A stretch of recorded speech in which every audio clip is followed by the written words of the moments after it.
I wonder which will run out first, my battery or my SD card. Either way, here it goes. So, here is something that most of the time, if you use it, it will be useless. But if you use it at the right time, it's very useful. It's called MetroPlex. Now, this is primarily designed to be added to food. And Seachem makes a product, I can't think of it right now, that helps it stick to the food. And they'll be happy to sell you both. But if you've properly quarantined your fish and are feeding them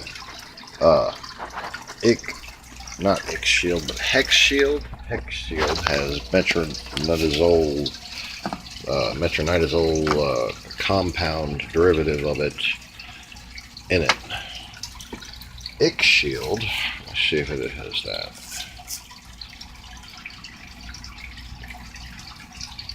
Has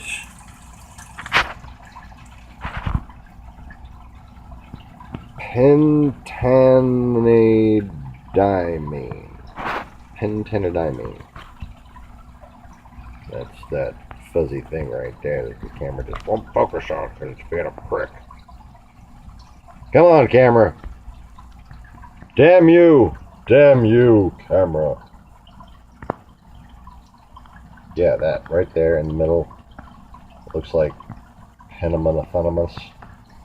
Yeah, that's Pentanediamine.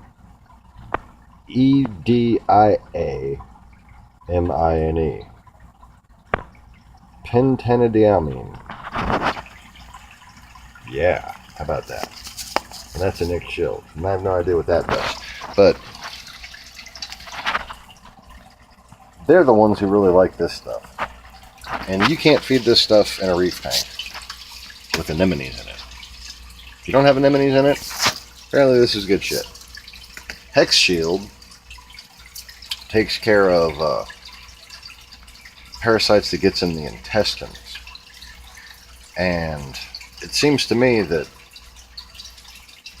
whatever the hell's going on with my fish, it's also happening inside the fish too.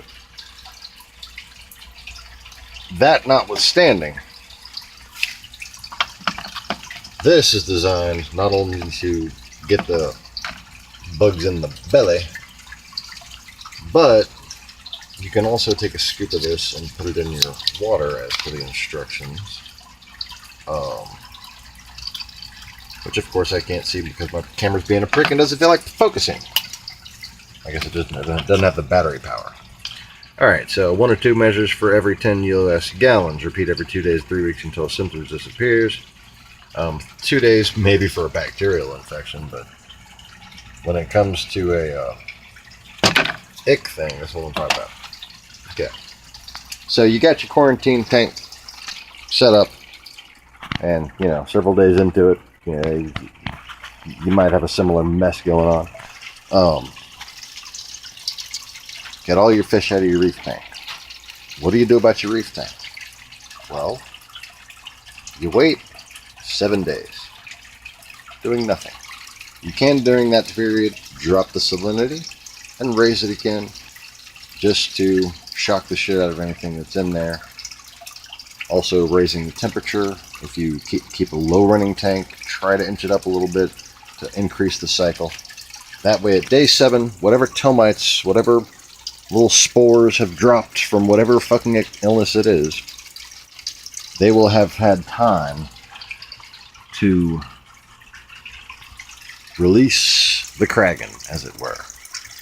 And this is the point where your fish would suddenly all get fucking really, really sick because a few different cysts fell off of a few different fish one week, and then a week later, 10 days later, boom, you got shit just flopping on the ground all over your tank. Okay, 7 days, you start adding this as per the instructions.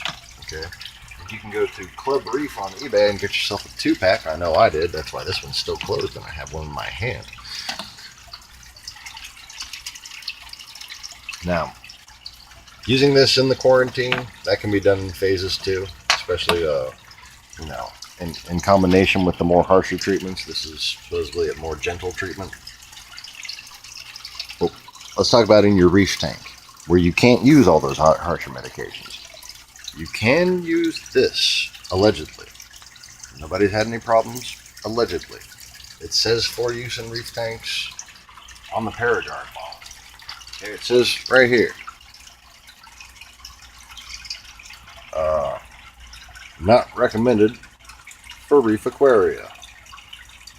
As alternative, use Seachem MetroPlex.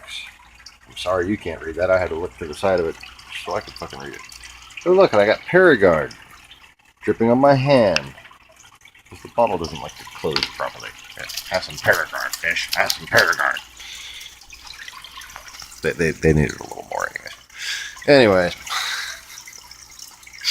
Not just haphazardly throwing Paragard into a tank. Oh wait, wrong tank. Kidding. No. Oh fuck, now my fingers smell like fucking Paragard. I gotta turn into a Smurf and eat for this shit up. It's blue. So, 7 days to about 10 days. You want to be dosing this. Okay? What that's going to do is on each of those 7, 8, 9, and 10 days. So basically I would dose this for 4 days straight. Okay? At least 3 days. Okay? Starting with day 8 then. If you only have one, maybe, I don't know. Do your math. Try to get it for 4 days.